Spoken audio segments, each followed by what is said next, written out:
वालेकुम वरहमतुल्लाहि व ताला बरकातहू। शमाइन हजरात, आपके समात के हवाले बहुत ही प्यारा सा बयान लेकर हाजिर हूँ। आइए इस बयान को मुकम्मल समात फरमाएँ और इस तकरीर को ज़्यादा से ज़्यादा शेयर करें। रब तबारक व ताला से दुआ है हमें सुनने से ज़्यादा अमल करने की तौफीक व रफ़ीक इनायत फरमाएँ। आइए इस बयान को मुकम्मल समात फरमाएँ। बहुत ही प्यारा सा बयान है। 1400 साल पहले हजरत हस्सान ने देखा तो अपने आप से कहा, क्या वो अहसन मिन कलम तराकत तो वाजमल मिन कलम तलदिन निसा खुलिकत मुबर्रअम मिन कुल्लि ऐबिन कअन्नका कद खुलिकत कमा बशा। या रसूल अल्लाह, आपसे ज्यादा ब्यूटीफुल पर्सन मेरी आंखों ने देखा नहीं। या रसूल अल्लाह, आपसे ज्यादा गुड लुक एंड हैंडसम धरती पे किसी माता ने आज तक जना नहीं। या रसूल अल्लाह, आप हर ऐब से पाक पैदा किए गए। या रसूल अल्लाह, आप वैसे पैदा किए गए गोया के जैसे आप चाह रहे थे। सल्लल्लाहु तआला अलैहि वसल्लम, question arise in our mind O Hassan bin Sabit, in this world 205 country, हर मुल्क का अपना सिस्टम है, ज़ाब्ता है, कानून है, पार्लिया है, अदलिया है, इंतजामिया है, कॉन्स्टिट्यूशन है। सुप्रीम कोर्ट ऑफ इंडिया का जज अगर आपसे पूछ दे, वो Hassan bin Sabit, did you see face of Adam अलैहिस्सलाम? Replied no. Did you see face of Musa अलैहिस्सलाम? Replied no. Did you see face of Zakariya अलैहिस्सलाम? Replied no. Did you see face of Saleh अलैहिस्सलाम? Replied no. Then how can prove the prophet beautiful than all anbiya, than all messenger, than all humankind? In this world 1,25,000 messenger near about sent down by Allah, exception प्यारे मुस्तफा सल्लल्लाहु अलैहि वसल्लम, you did not look, you did not watch, you did not see any prophet, any messenger। दुनिया की अदालत में आपकी बात क्यों कर मानी जाएगी? हम सुन्नी मुसलमान हैं, ख्वाजा को मानते, दाता को मानते, रजा को मानते, गौस को मानते।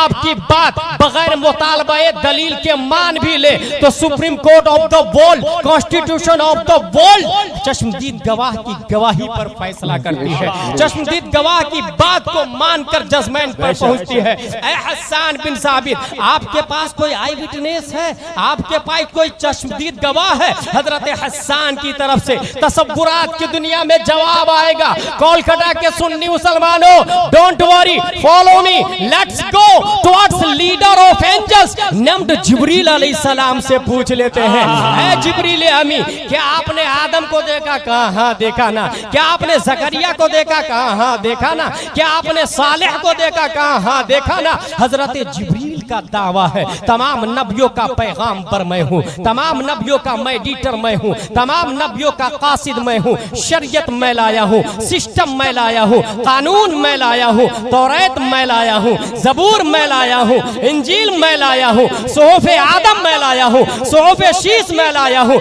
कुरान मैं लाया हूँ, ज़ाब्ता हयात मैं लाया हूँ, उसूल बंदगी मैं लाया हूँ, माश का सिस्टम मैं लाया हूँ। फिर है जिब्रील अमी, tell me please, who is beautiful, who is good look, who is handsome, अखबिरनी मिन फज़लिक मन अहसनुन नास, मन अजमलुन नास। तो तायरे सिदरा जवाब देते, क़ल्लबतुल अर्दा मशारिक़हा व मग़ारिबहा लम अजिद रजुलन अफ़ज़ल मिन मुहम्मदिन सल्लल्लाहु अलैहि वसल्लम। I saw towards east and west and south and north, I did not get anyone better than Muhammad सल्लल्लाहु ताला अलैहि वसल्लम। ऐ जिब्रील अमी, आपका ये दावा कि मशरिक व मगरिब को देखा, जुनूब व शिमाल को देखा, कहीं तो कोई नबी से ज्यादा खूबसूरत मिल जाए, जमीन को उलट पलट करके देखा, मगर मुस्तफा से बेहतर कोई नजर नहीं आया। सवाल ये पैदा होता है, ईस्ट में पब्लिक रहती है, आई नो, वेस्ट में पब्लिक रहती है, अना आलम, साउथ नॉर्थ में पब्लिक रहती है, आई नो,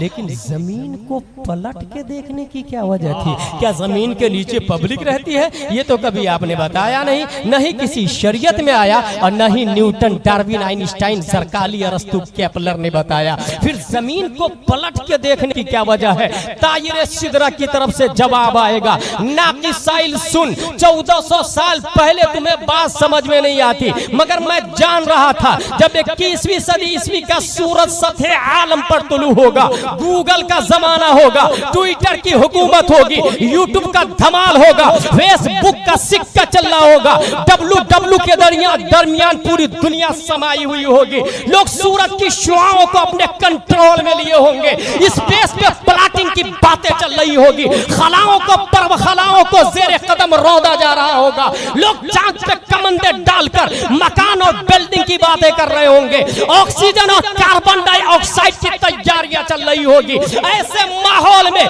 जब लोग स्पेस पे रह रहे होंगे, कहीं ऐसा न हो न्यूटन का मानने वाला, आइंस्टाइन का मानने वाला, जरकाली का मानने वाला, केपलर का मानने वाला, एपीजे अब्दुल कलाम तक के साइंसदानों की औलादे नए नए सैयारे को तलाश कर लिया है, नए गोले से नई मखलूक एलियन का चेहरा पेश कर दे और ये न कह दे ऐ कोलकाता के सुन्नी मुसलमानों ये फला मखलूक है, फला गोले पर तुम्हारे नबी से ज्यादा खूबसूरत है, तुम्हारे नबी से ज्यादा हैंडसम है। दफा दखले मुकद्दर के तहत 1400 साल से भी पहले जो एतराज 21वीं सदी ईस्वी में पैदा होना था, गूगल की इजाद के बाद में, ट्विटर की इजाद के बाद में, इंटरनेट के वजूद के बाद में, उस एतराज की छाती पर उसने मुस्तफा की आखिरी कील ठोकते हुए तायरे सिदरा ने 1400 साल से भी पहले तमाम सैयारे को, तमाम गोले को उलट पलट करके देखा,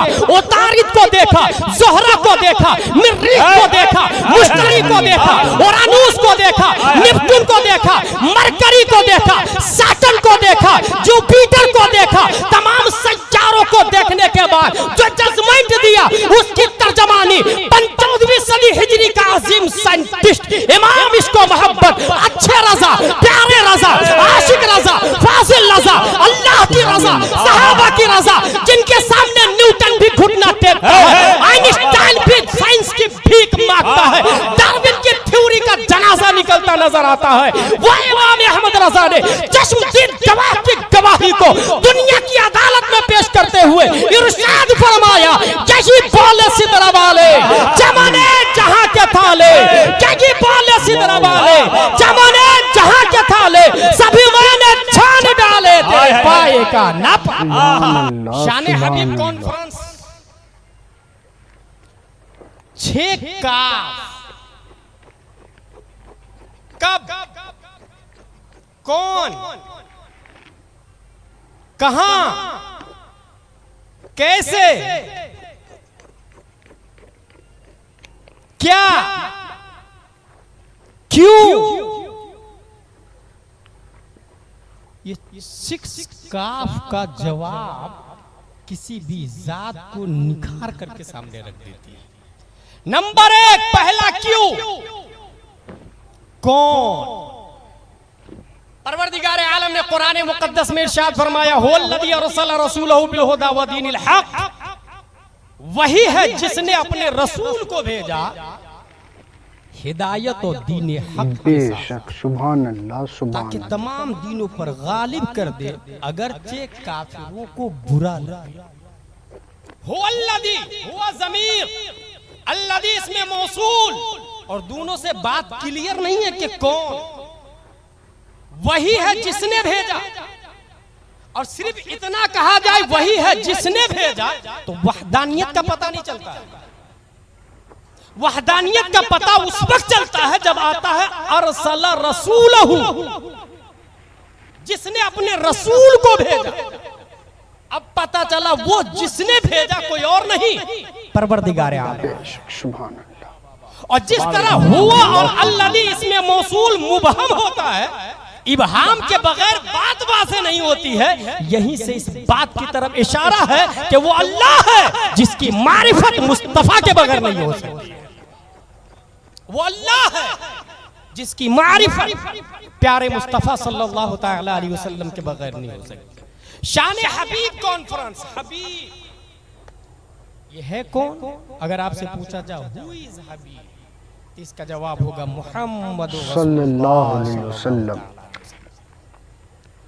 हुजूर सल्लल्लाहु अलैहि वसल्लम का नाम मोहम्मद, बाबे तफईल का इसमें मफऊल, हम्मदा युहम्मिदु तहमीदन फहुवा मुहम्मिद व हुम्मिदा युहम्मदु तहमीदन फहुवा मुहम्मद, जिसका माना है जिसकी तारीफ बार बार की जाए। सुभान अल्लाह। मोहम्मद लफ्ज मोहम्मद का माना जिसकी तारीफ बार बार की जाए। महमूद अल्लाह का नाम है जिसका माना है जिसकी तारीफ की जाए।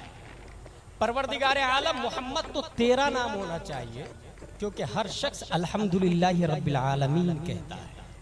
परवरदिगार आलम समंदर की मछलियां तेरी तस्बीह बयान करती, नबातातो जमादातो हैवानात सब तेरी तस्बीह बयान करते। मोहम्मद तो तेरा नाम होना चाहिए, तो खालिक की तरफ से जवाब आएगा, यकीनन मैं खालिक हूं, हर शय मेरी तारीफ करती है, मगर वो शय मखलूक भी है और महदूद भी है।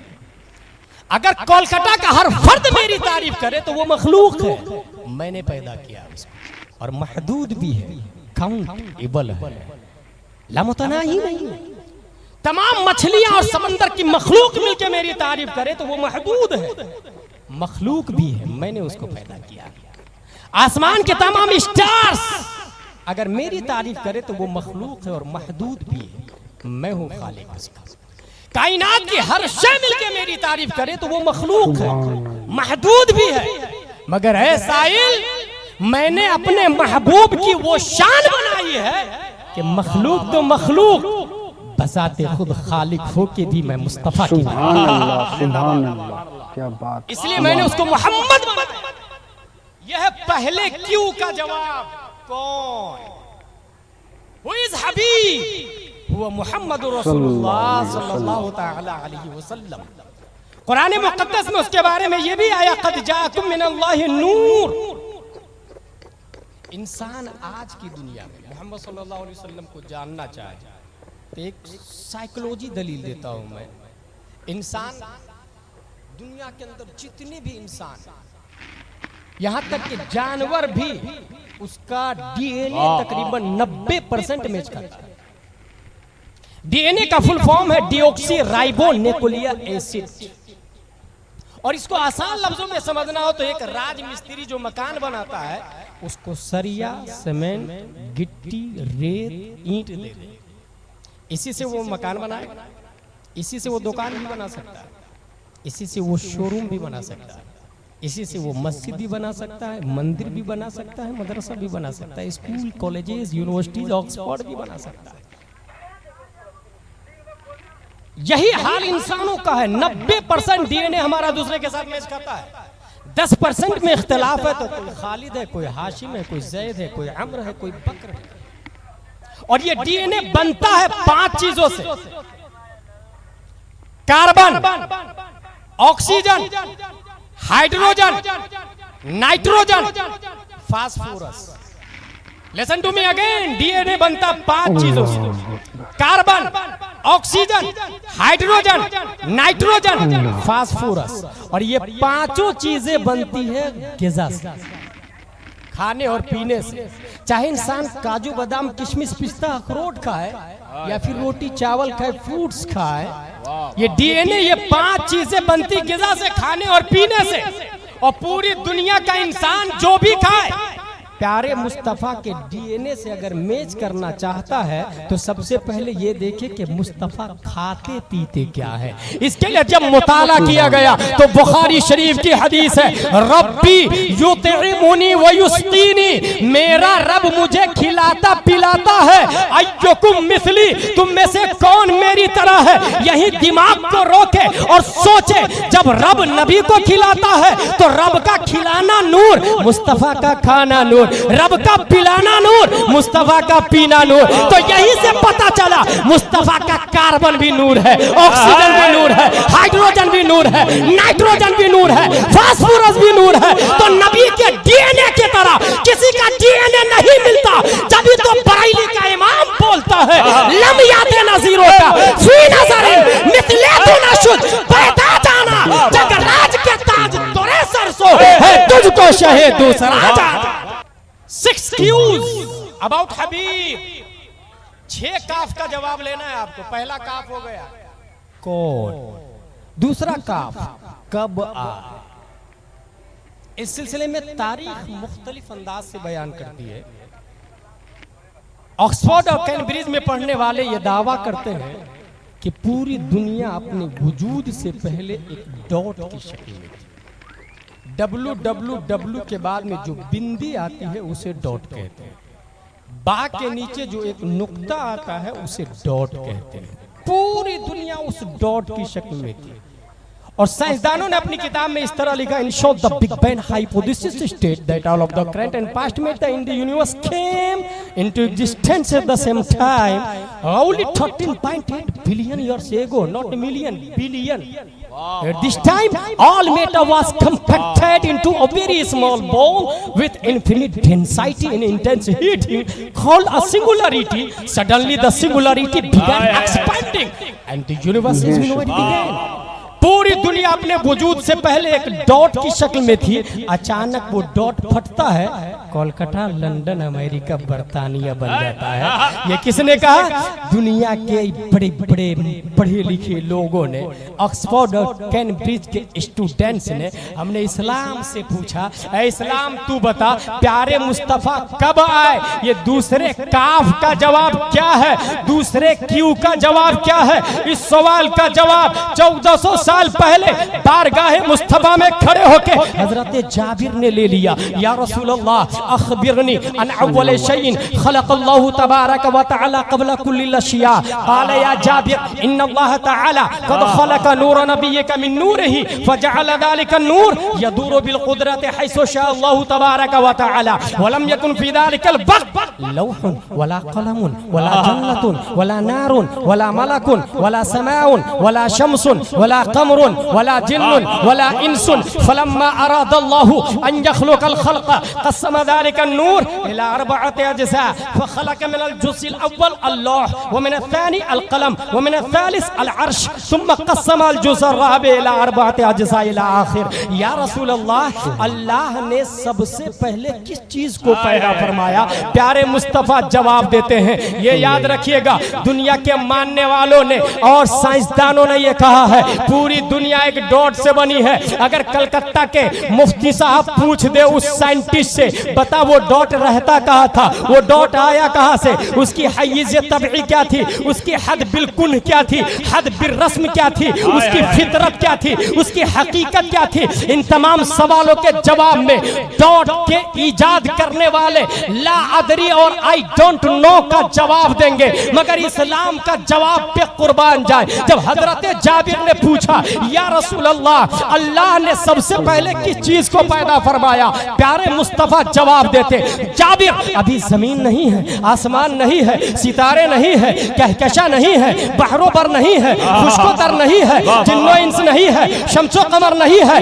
कायनात की कोई शे नहीं है। अल्लाह ने सबसे पहले तुम्हारे नबी के नूर को पैदा फरमाया है। न्यूटन आजा, डार्विन तू भी आ, सरकाली तू भी आ, अरस्तु तू भी आ, केपलर तू भी आ, फिसागोरस तू भी आ, स्टीफन कर्लियन तू भी आ, ऑक्सफोर्ड वालों तुम भी आओ, कैम्ब्रिज वालों तुम भी आओ, जेएनयू वालों तुम भी आओ, रियाज यूनिवर्सिटी वालों तुम भी आओ, उम्मुल कुरा वालों तुम भी आओ। ऐ दुनिया की तमाम यहूदी बातिल ताकतें, अमेरिकी बातिल ताकतें, जालिमाना निजाम, सब के सब आ जाओ। तुम जिस डॉट पर ईमान रखते हो उसकी हकीकत से तुम तो जाहिल हो, मगर इस्लाम बोलता है वो डॉट मुस्तफा का नूर है।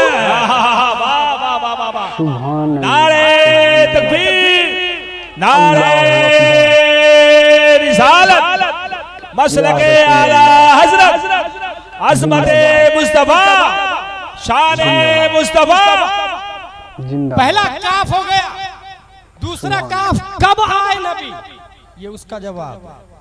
अब अगर कोई पूछे कि वो नबी का नूर डॉट की तरह दिखता था, इसकी क्या दलील है गुलाम जिलानी तुम्हारे पास? वो नूर डॉट की तरह दिखता था। You have any proof? How can challenge? Yes, I have proof, I have. One day, the prophet asked Jibril, "Oh Jibril, what is your age?" replied, I don't know what is my age. हुजूर मुझे नहीं पता मेरी उम्र कितनी है। हाँ, एक तारा और जमीन से तारा डॉट की तरह दिखता है। एक तारा चौथे हिजाब में 70,000 बरस के बाद चमकता था, उसको मैंने 72,000 मर्तबा देखा है।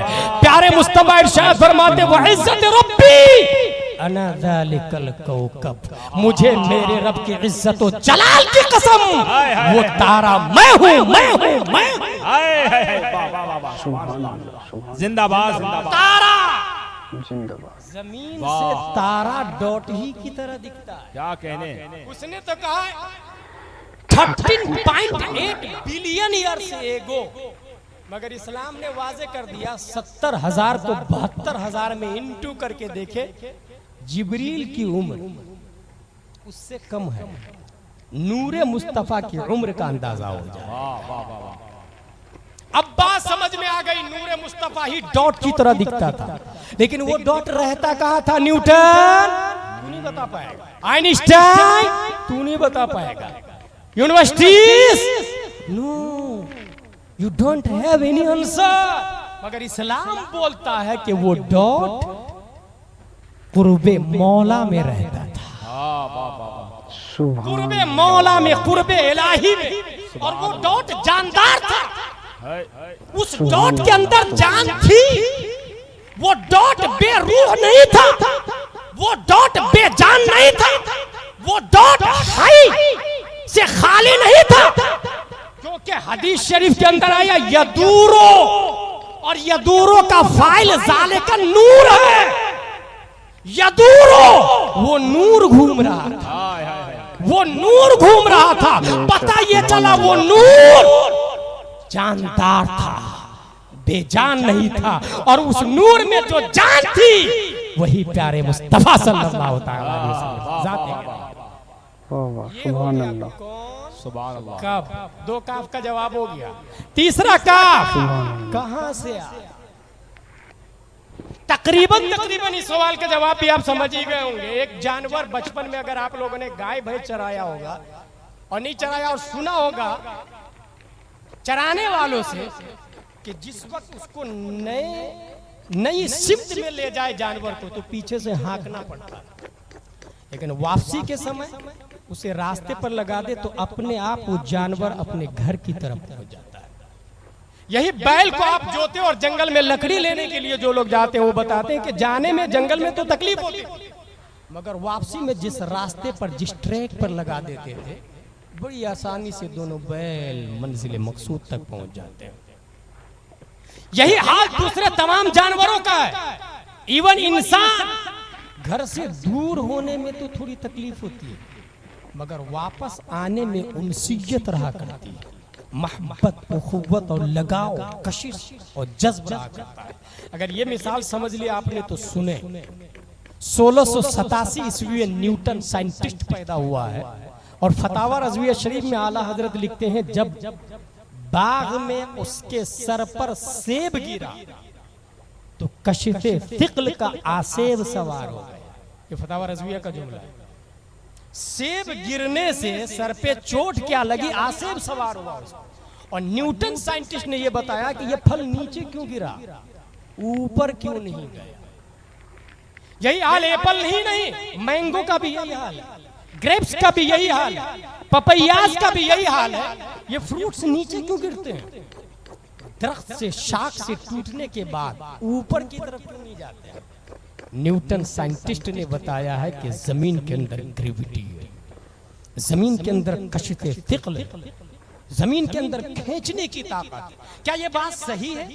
इसका जवाब 7 साल का एक बच्चा डॉक्टर के पास जाता है, और डॉक्टर के यहाँ उसका फ्रेंड और डॉक्टर दोनों मिलकर न्यूटन की थ्योरी पे बहस कर रहे हैं कि न्यूटन ने यह कहा कि जमीन के अंदर ग्रेविटी कशिफे थिक़ल है। बच्चे ने कहा I did not accept it, मुझे ये मंजूर नहीं है। न्यूटन ने गलत कहा। कहा कैसे? कहा इसलिए कि अगर जमीन के अंदर ग्रेविटी होती तो जमीन से 2 पत्थर ऊपर फेंके एक पत्थर का वजन पाव किलो, दूसरे पत्थर का वजन 1 किलो, दोनों में से पहले किसको जमीन पर गिरना चाहिए? अगर न्यूटन सच बोलता तो दोनों में से पहले पाव किलो को जमीन पर गिरना चाहिए, क्योंकि जमीन का 3 पाव हिस्सा ज्यादा है 1 किलो वाले में। तो वो 1 किलो वाला भी तो जमीन को खींचेगा अपनी तरफ बनिस्बत पाव किलो के।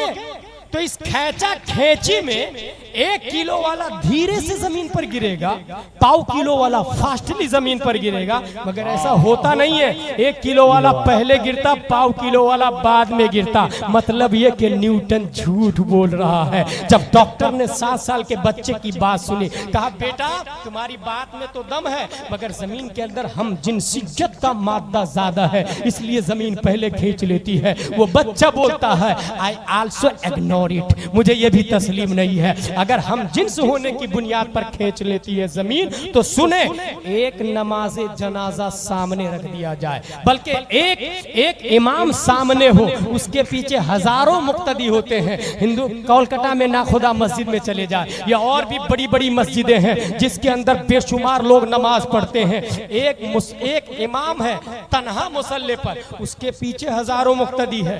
मर्द की जिन्स एक होती है, तो चाहिए ये कि पीछे हम जिन्स मर्द ज्यादा है तो इमाम को मुक्तदी में चिपक जाना चाहिए, क्योंकि मुक्तदी ज्यादा है, इमाम अकेला है, दोनों की जिन्स मर्द है। अगर न्यूटन की बात में दम होता तो इमाम मुक्तदी में चिपक जाता, मगर आज तक किसी मस्जिद में इमाम चिपकता नहीं है मुक्तदी से। मतलब ये कि न्यूटन झूठ बोल रहा है। डॉक्टर ने कहा बेटे यहाँ भी तुम्हारी बात में दम है, इमाम तो चिपक जाता मगर रूह चिपकने नहीं देती है। बच्चे ने कहा चलो रूह को निकाल देते हैं, नमाजे जनाजा को सामने रख देते हैं, डेड बॉडी को सामने रख देते हैं। अब तो रूह नहीं है ना, अब तो चिपक जाना चाहिए। ये जुमला सुनना ही था कि दोनों डॉक्टर लाजवाब हो गए। खुदा की कसम अगर न्यूटन होता तो वो भी लाजवाब होता, क्योंकि ये 7 साल का बच्चा कोई आम बच्चा नहीं था, वो आलिम भी था, फाजिल भी था, मुफ्ती भी था, मुहक्किक भी था, मुफस्सिर भी था, वो मुजद्दिद भी था। 10 शव्वाल 1272 हिजरी 14 जून 1856 ईस्वी में नकी अली खां की पीठ से बरेली की जमीन को फाड़ के जो बच्चा आया था उसी को दुनिया इमाम अहमद रज़ा कहती है। मैंने ये बताया है ये तबई जमीन के अंदर ग्रेविटी है, जमीन अपनी तरफ खींच लेती है। माय रिस्पेक्टेबल पब्लिक, जमीन अपनी तरफ खींच लेती है। किसने कहा? न्यूटन ने। अब आइए हम न्यूटन ही की बात से इस बात को साबित करते। न्यूटन जरा ये बताओ, जमीन के जिन्स से जो चीजें होगी वो जमीन की तरफ आ जाएगी, जो चीजें पानी की जिन्स से है वो पानी की तरफ माइल होगी, जो चीज हवा की जिन्स से है वो हवा की तरफ माइल होगी, जो चीज आग की जिन्स से है वो आग की तरफ माइल होगी, जो चीज ऑक्सीजन की जिन्स से है वो ऑक्सीजन की तरफ माइल होगी, जो चीज लाइट की जिन्स से है वो लाइट की तरफ माइल होगी। जो इंसान जिस हय्यज तबई से ताल्लुक रखता उसकी तरफ वो नेचुरली माइल होगा, फितरतन माइल होगा।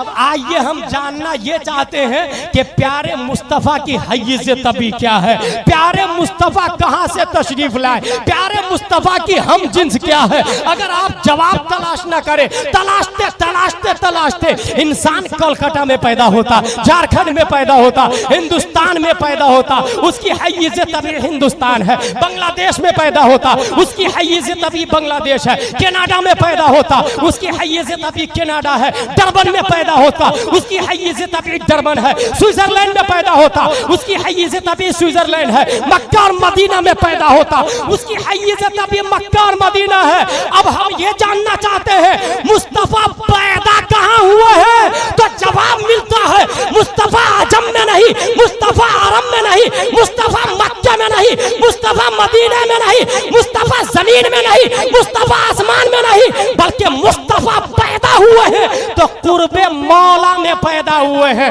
कुर्बे इलाही में पैदा हुए हैं। अब बात समझ में आ गई। ऐ वहाबियो तुम नबी के मेराज को नहीं मानते हो, ऐ दहरिया तुम नबी की मेराज का इनकार करते हो, ऐ फलसफियो तुम ये कहते हैं how it is possible a man can fly in the sky deny how it is possible का दावा लगाने वालों, न्यूटन की बात को सामने रखो, जिसकी जो हैय्यत तभी होगी, ग्रेविटी उसी की तरफ होगी, वहां वो नेचुरली जाएगा।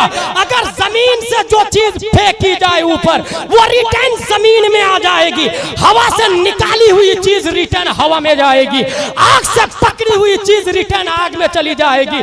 प्यारे मुस्तफा कुर्बे मौला से 570 ईस्वी में मक्का शरीफ में अब्दुल्ला की पीठ से जलवागर हुए थे, आए थे कुर्बे मौला से। याद रखना, कुर्बे मौला से आए थे। पता ये चला मुस्तफा की हैय्यत तभी, मुस्तफा की हैय्यत तभी, जमीन नहीं, आसमान नहीं, कुर्बे मौला है, कुर्बे मौला। तो कुर्बे मौला से नबी का मक्के में आना, ये तो काबिले गौर हो सकता है, इसमें तो तुम शक कर सकते हो, मगर मुस्तफा का मक्का से रब की बारगाह में जाना ये काबिले शक नहीं होगा, क्योंकि नबी वहीं से आए थे, रिटर्न वहीं चले गए। वाह वाह वाह वाह वाह, जिंदाबाद जिंदाबाद। बेशक, सुभान अल्लाह, सुभान अल्लाह, क्या बात। या रसूल, सुभान अल्लाह, या रसूल। तीसरे काफ का जवाब हो गया। कौन, कब, कहां से? 3 काफ हो गए, 3 काफ और बचे। कैसे, क्या, क्यों, कैसे आए? अल्लामा जलालुद्दीन सुयूती ने ख़साइसुल कुबरा के अंदर लिखा कि हजरत आमिना रज़ियल्लाहु ताला अन्हा फरमाती है, जब मेरा बेटा मोहम्मद सल्लल्लाहु अलैहि वसल्लम पैदा हुआ तो ऐसा लगा जैसे बदन से एक नूर निकला, ऐसा लगा जैसे बदन से एक नूर निकला। और हर माँ को तकलीफ होती है, मुझे जर्रा बराबर तकलीफ नहीं हुई। और 1-2 महीने नहीं, 9 महीने मेरा बेटा मेरे पेट में रहा, मगर मुझे तकलीफ का एहसास नहीं हुआ। हालांकि हमल का मतलब ही होता है बोझ, और हामिला का मतलब होता है बोझ उठाने वाली। इसलिए हमला ट्रक को कहा जाता है अरबी में, माल गाड़ी को कहा जाता है अरबी में, और नकला पैसेंजर गाड़ी को कहा जाता है। हमला माल गाड़ी को, हामिला बोझ उठाने वाली। मगर हजरत आमिना कहती थी मैं हामिला नहीं थी, मुझे बोझ का एहसास नहीं हुआ। गुलाम जिलानी अजहरी हुआ। वजह यह है कि नूर लाइट वेट होता है, लाइट का वेट नहीं होता, लाइट का वजन नहीं होता। नीस जो नबी रहमतुल्लिल आलमीन बनकर आए, वो 9 महीने भी तकलीफ कैसे दे सकते हैं मां को? सुभान जो रहमत बनकर आ रहे हैं, वो तकलीफ जहमत के जरिए कैसे आ सकते हैं? अब हजरत आमिना का जुमला है, मेरा बेटा पैदा हुआ तो ऐसा लगा जैसे बदन से नूर निकला, और मुझे जर्रा बराबर तकलीफ नहीं हुई, जबकि दुनिया की हर माँ को तकलीफ होती है। यहाँ तक कि माएँ दम तोड़ देती है, माओ का इंतकाल हो जाता। जचगी हॉस्पिटल में जाके आप देखें, माँ इंतकाल कर जाती, इतना दर्द होता है। मगर हजरत आमिना कहती मेरा बेटा मोहम्मद पैदा हुआ तो मुझे दर्द नहीं हुआ। जानते हैं वजह क्या थी? वजह यही थी कि नूर जब निकलता है तो दर्द नहीं होता है। यहीं से पता चला, हजरत आमिना के जुमला से पता चला प्यारे मुस्तफा नूर है, प्यारे मुस्तफा नूर है। अब अगला जुमला, हजरत आमिना इरशाद फरमाती मेरा बेटा जब पैदा हुआ दोनों हाथों को जमीन पर टेकते हुए पैदा हुआ, जबकि बच्चा कहां पैदा होता पता नहीं, किस करवट पैदा होता पता नहीं। हिदायतुल हिकमत जमात राबिया अशरफिया मुबारकपुर में चलने वाली किताब में लिखा हुआ है कि अक्ल की 4 किस्में हैं। अक्ल हयुलानी, अक्ल बिल फिल, अक्ल बिल मुतलक, अक्ल बिल मालिका, अक्ल बिल मालिका और अक्ल मुतलक। अक्ल की 4 किस्में हैं। एक बच्चा जब पैदा होता है तो अक्ल हयुलानी लेकर, उसकी तारीफ यह है कि उसे पता नहीं होता who is my father, Who is my mother? Who is my sister? Where is my palace? Where is my country? वो कुछ नहीं जानता। माँ बाप मर जाए रोता भी नहीं वो बच्चा, मगर सुई चुभोए तो दर्द होता है। About himself he knows only, वो अपने बारे में जानता बस। इसी को कहते अक्ले हयूलानी। और दुनिया के जितने आइंस्टाइन और न्यूटन बड़े बड़े साइंटिस्ट आए, ये आखिरी वक्त में पहुंच के भी अक्ले मुतलक तक नहीं पहुंचे। वो अक्ल बिल मलिका तक है, ज्यादा से ज्यादा जाहिर को देख के बातिन का अंदाजा लगा ले, इसको अक्ल बिल मलिका कहते हैं। आखिरी वक्त में भी कोई कमाल को नहीं पहुंचा।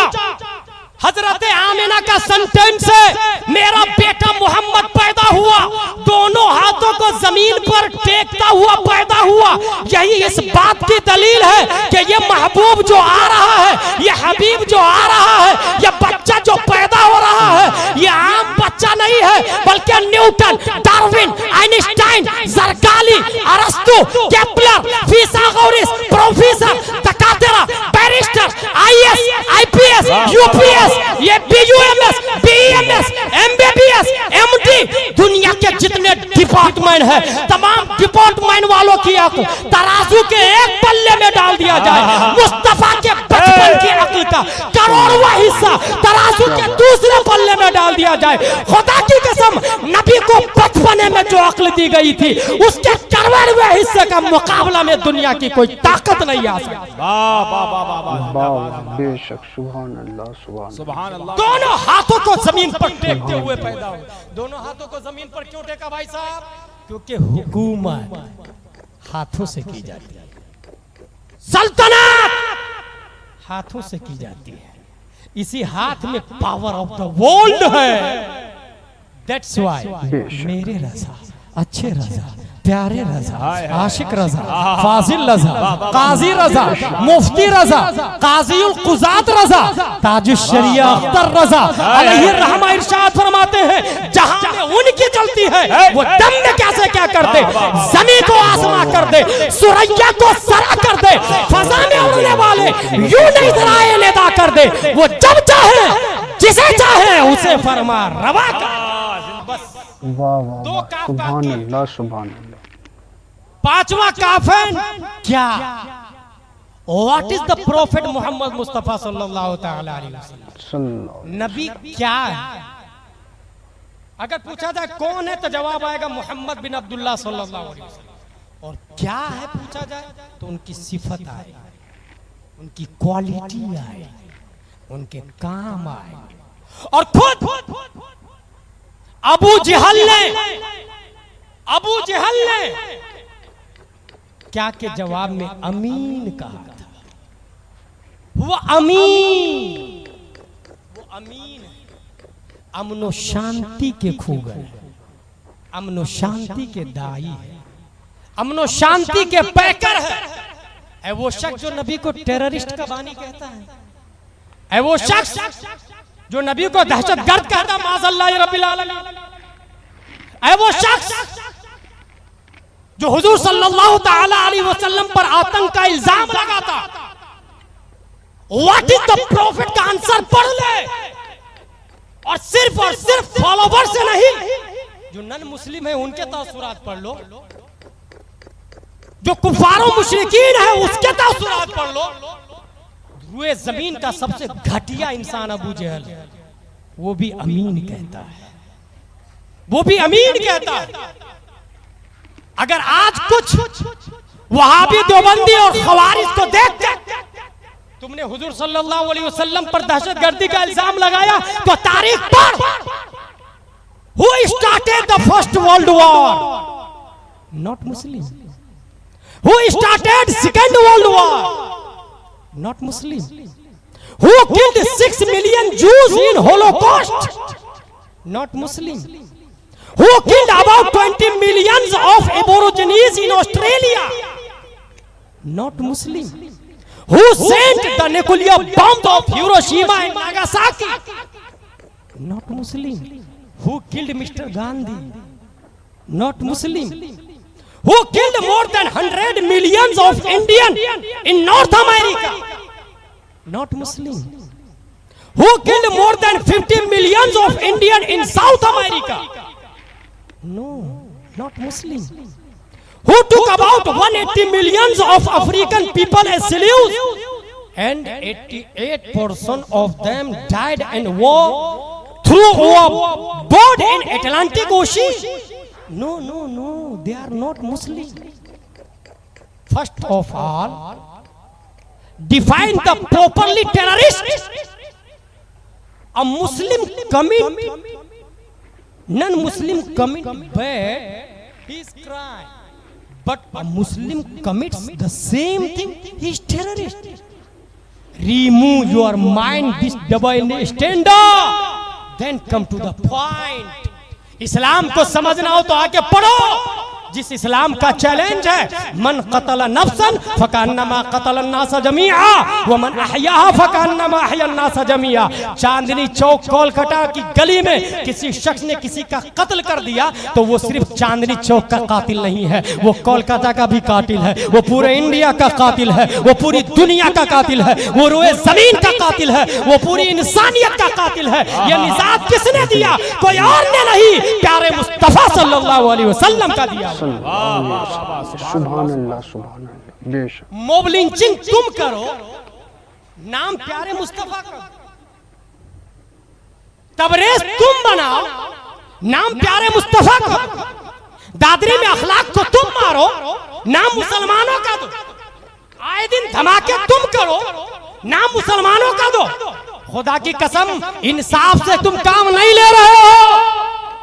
इंसाफ तो पढ़ते और तारीख का मुताला करते तो मुसलमान इस्लाम का मानने वाला है, सलामती का दाई है, सलामती का खूगर है। वो बात भी करता है तो पहले अस्सलाम कहता है, सलामती हो तुम पर, पीस हो तुम पर। तुमने तारीख का मुताला नहीं किया है। और सुनो, जिस तरीके से तुम आज तबरेज को बना रहे हो, मॉब लिंचिंग कर रहे हो, तारीख के पर्दे पर आप देखोगे ये आज की बात नहीं है। मॉब लिंचिंग का मौजिद, मॉब लिंचिंग को पैदा करने वाला, मॉब लिंचिंग की इजाद करने वाला कोई और नहीं, 1400 साल पहले मक्के की धरती पे अबू जहल है। ये अबू जहल ने हिजरत की रात प्यारे मुस्तफा के कत्ल का प्लान बनाया था कि अगर एक शख्स नबी को मारोगे तो बदले में वो कत्ल कर दिया जाएगा। वलकुम फिल क़िसास हयात का तेवर बोल रहा था। इसलिए आओ सब लोग मिलकर के मोहम्मद का खात्मा कर दो ताकि क़िसास वाजिब नहीं होगा। अब बताइए, मॉब लिंचिंग की बुनियाद किसने डाली है? मुसलमानों ने या काफिरों ने? यही से पता चला मॉब लिंचर मुसलमान नहीं, अबू जहल है, काफिर है। और आज धरती पर जहां मॉब लिंचिंग की जा रही है, इसकी कड़ी अबू जहल से जुड़ रही है, इसके कड़ी उतबा और शीबा से जुड़ रही है, इसके कड़ी यजीद से जुड़ रही है, इसके कड़ी इब्न जियाद से जुड़ रही है। तारीख के पर्दे पे उठा के देखोगे तो मोहम्मद भी अमीन थे, उनके मानने वाले भी सलामती के कुगर है। हाँ, हम हमेशा अमन और शांति की बात करते हैं। हमारी रगों में नाथुराम गोडसे का खून नहीं है, हमारी रगों में टीपू सुल्तान का खून गर्दिश कर रहा है, हमारी रगों में अल्लामा फजल खैराबादी का तेवर बोलता है, हमारी रगों में अब्दुल वहीद का जमाल बोलता है। हाँ, हमारी रगों में जब बारी आती है तो हम अब्दुल हमीद बन के पाकिस्तानी टैंक को भी जलाकर राख कर देते हैं। और जब बारी शरीयत बचाने की आती है तो मुमताज बन के गद्दार नबी की गर्दन भी उतार देते हैं। नारे तकबीर, नारे रिसालत, शाने हबीब कॉन्फ्रेंस, अल्लाहु अकबर, उलमाए अहले सुन्नत, या रसूल अल्लाह। माय डियर, जिंदाबाद, ये हमारी दान नहीं, अबू जहल की बुनियाद है, याद रखिएगा। और नाम मॉब लिंचिंग है। जिंदाबाद। हकीकत ये है कि ये पॉलिटिकल मर्डर है, इसके पीछे हाथ है। और ये उसी वक्त से है जब गांधी को मारा गया, एक शख्स ने नहीं मारा, इसके पीछे ताकत थी। That is called mob lynching. तौहीद और रिसालत के शहदाई आयसों में हमें सब्र से काम लेना, हमें पढ़ना है, हमें एजुकेशन लेना है और प्यारे मुस्तफा सल्लल्लाहु अलैहि वसल्लम की सीरत को निगाहों के सामने रखना। हुआ आमीन, he is best leader. Why? Because he has 4 ministers. Prophet has 4 ministers, 2 of them in sky and 2 of them in earth. As for my two ministers from the inhabitants of the heavens, then they are Jibril and Mikail. And two ministers from the inhabitants of the earth, Abu Bakr and Umar. चार वजीर है मेरे, चार नबी फरमाते हैं, चार वजीर, दो जमीन में दो आसमान में। और याद रखिएगा, वजीर जितना ही अच्छा होगा सिस्टम उतना ही अच्छा चलेगा। वजीर जितना अच्छा होगा सिस्टम उतना ही अच्छा चलेगा। इसकी दलील सबसे बड़ी हजरत अली से किसी ने कहा, अबू बकर के जमाने में इतनी लड़ाई नहीं थी, उमर के जमाने में इतनी लड़ाई नहीं थी, आपके जमाने में इतनी लड़ाई क्यों? तो हजरत अली जवाब देते हैं, उनके वजीर मुझ जैसे लोग थे, मेरे वजीर तुम जैसे। बिल्कुल 100% परफेक्ट जवाब है। उनके वजीर मुझ जैसे लोग, मेरे वजीर तुम जैसे। हुजूर के चार वजीर है, दो आसमान में दो जमीन में। अब बताइए, दुनिया का लीडर नबी से बेहतर कोई हो सकता है? क्योंकि नीचे भी वजीर है, ऊपर भी वजीर है। और यही नहीं, आपने विस्टा चलाई हो, नहीं चलाई होगी तो देखी जरूर होगी, उसके एक ग्लास राइट में होता है, एक लेफ्ट में होता है, और एक ऊपर होता है जिससे पीछे की तरफ देखता है। और एक बड़ा ग्लास तो होता ही 2x3 का सामने, ड्राइवर के सामने। राइट में इसलिए कि राइट वाले को एक्सीडेंट से बचाया जाए, लेफ्ट में इसलिए कि लेफ्ट वाले को एक्सीडेंट से बचाया जाए, ऊपर इसलिए होता है कि पीछे वाले को एक्सीडेंट से बचाया जाए, और सामने तो होता ही है, सामने ड्राइव करने के लिए और एक्सीडेंट से सेफ रहने के लिए। चार आंखें ताकि चारों तरफ से एक्सीडेंट से बचाया जाए। अब आइए बुखारी शरीफ की हदीस है। हजरत जिब्रील अलैहिस्सलाम इरशाद फरमाते हैं, जब मैंने प्यारे मुस्तफ़ा का सीना चाक किया तो वहां एक ऐसा दिल देखा जिसके अंदर दो कान थे और दो आंखें भी थी। फीहे आइनान तबसुरान व उज़नान तस्माआन। कल्बे मुस्तफा को जब मैंने फाड़ा तो देखा दो कान थे और दोनों कान सुन रहे थे, और दो आंखें भी थी और दोनों आंखें देख रही थी। अब बुखारी शरीफ की हदीस समझ में आई, तनामु आईनी वला यनामु कल्बी। मेरी आंखें सोती है, मेरा दिल जागता है। सुभान अल्लाह। अब समझ में आया नबी सोते हैं तो वुजू क्यों नहीं टूटता है। अब समझ में आया कि नबी को अल्लाह ने दिल में दो आंखें क्यों दी, क्योंकि दुनिया के हाकिम मुस्तफा है, दुनिया चला मुस्तफा रहे हैं, तो मशरिको मगरिब जुनूबो शिमाल चारों तरफ रहमत देनी है, चारों तरफ रहमत और अनवार की बारिशें अता करनी है। इसलिए रब ने नबी को दो नहीं चार आंखें अता फरमाई। इसलिए our best leader in all world Muhammad रसूलुल्लाह सल्लल्लाहु अलैहि वसल्लम। ये पांचवा काफ का जवाब हो गया। अब छठा काफ, क्यों हुजूर सल्लल्लाहु ताला अलैहि वसल्लम क्यों तशरीफ लाए, उसका बहुत अच्छा जवाब है कि दुनिया के अंदर जब सिस्टम खुद एजुकेशन से लेकर इंसानियत का भी, खुद एजुकेशन से लेकर इंसानियत, बल्कि आसान लफ्जों में मैं आखिरी मिसाल, आखिरी बात कह के वमा अलैना इल्लल बलाग कहूं तो वो इस तरह होगी कि इंसान का बच्चा भी नंगा पैदा होता है, भैंस का बच्चा भी नंगा ही पैदा होता है, जानवर का बच्चा भी नंगा ही पैदा होता है, इंसान भी नंगा पैदा हुआ, जानवर भी नंगा पैदा हुआ। बड़े होने के बाद जिसने कपड़ा पहन लिया उसको मुसलमान कहते हैं, और जो नंगा ही घूमा उसी को जानवर कहा जाता है। Should be noted this point. इस्तिंजा दोनों करते हैं, जानवर भी और इंसान भी। जिसने इस्तिंजा के बाद पानी ले लिया उसको मुसलमान कहते हैं, और जो बगैर पानी खड़े खड़े इस्तिंजा किया उसी को जानवर कहा जाता है। समय हजरात, आप सुन रहे थे बहुत ही प्यारा सा तकरीर। आप सभी से दिली गुजारिश है कि मुफ्ती सलमान अजहरी साहब के लिए और कमर उस्मान गनी साहब के लिए, फिलिस्तीन और गजा के लिए, और ख़ास करके मस्जिद अक्सा के लिए ज़्यादा से ज़्यादा दुआ करें। रब तबारक व तआला गैर से मदद अता फरमाए। आमीन सुम्मा आमीन या रब्बुल आलमीन। मिलते हैं फिर अगली वीडियो में। खुदा हाफिज़।